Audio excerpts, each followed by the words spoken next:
में मेरे अति प्रियों भाइयों और बहनों, आप सभी को प्रभु यीशु मसीह के अनमोल नाम में नमस्कार। जय मसीह। आइए हम सब मिलकर अपने सिर झुकाएं और प्रार्थना करें।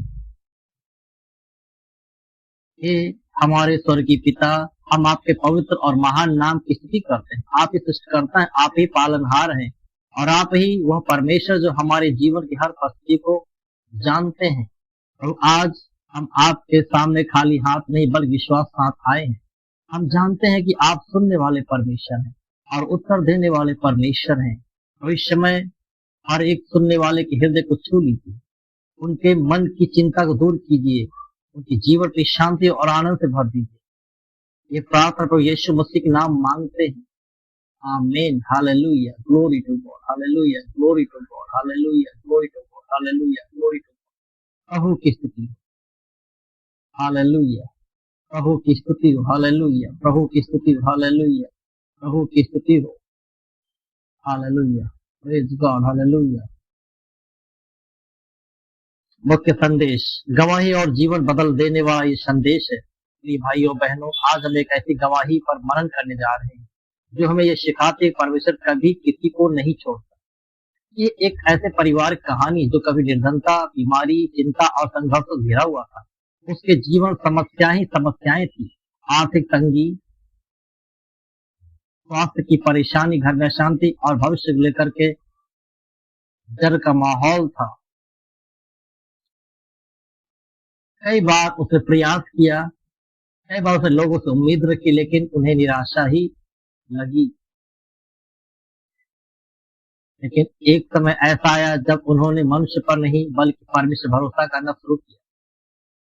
उन्होंने प्रार्थना करना शुरू किया, उन्होंने परमेश्वर के वचन को सुनना और मानना शुरू किया और सबसे महत्वपूर्ण, उन्होंने यीशु मसीह के पीछे चलने का निर्णय लिया।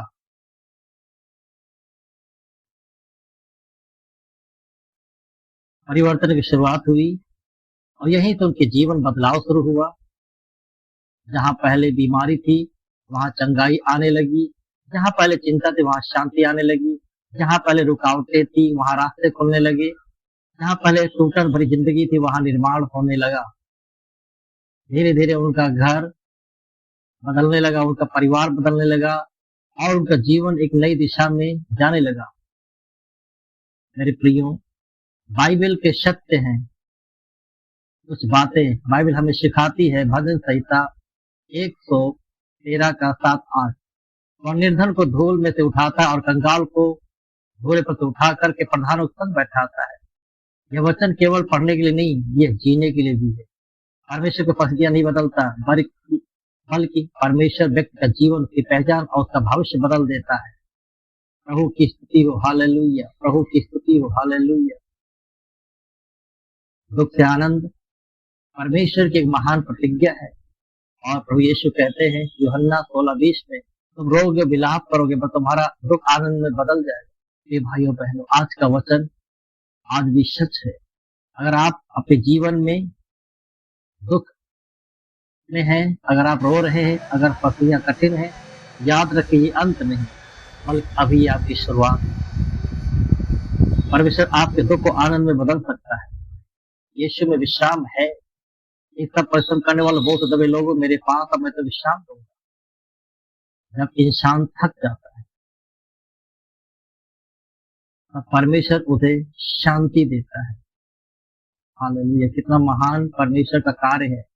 जब इंसान थक जाता है तो परमेश्वर उसे आशीष और शांति देता है।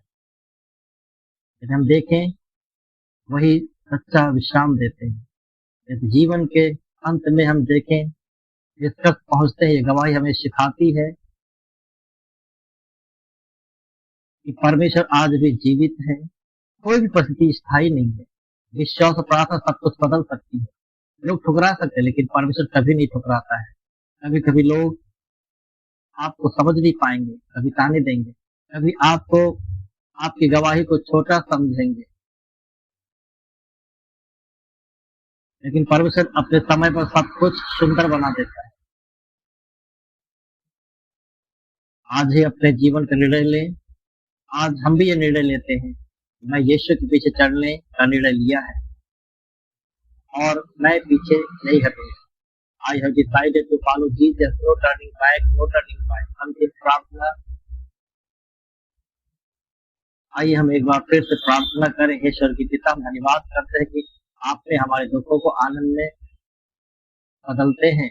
प्रभु, हर एक सुनने वाले के जीवन को छू लीजिए, उनकी बीमारियों को दूर कीजिए, उनकी चिंताओं को शांति में बदल दीजिए, उनके टूटे हुए जीवन को फिर से बना दीजिए। जहाँ रुकावटें हैं वहां मार्ग खोल दीजिए, जहाँ अंधकार वहां प्रकाश कर दीजिए। प्रभु, हमें विश्वास में दृढ़ बनाइए ताकि हम हमेशा आपके पीछे चले और पीछे कभी न हटे। ये प्रार्थना यीशु मसीह के नाम मांगते हैं। प्रभु, आप सबों को बहुत आशीष दे, यीशु के नाम में, आमीन।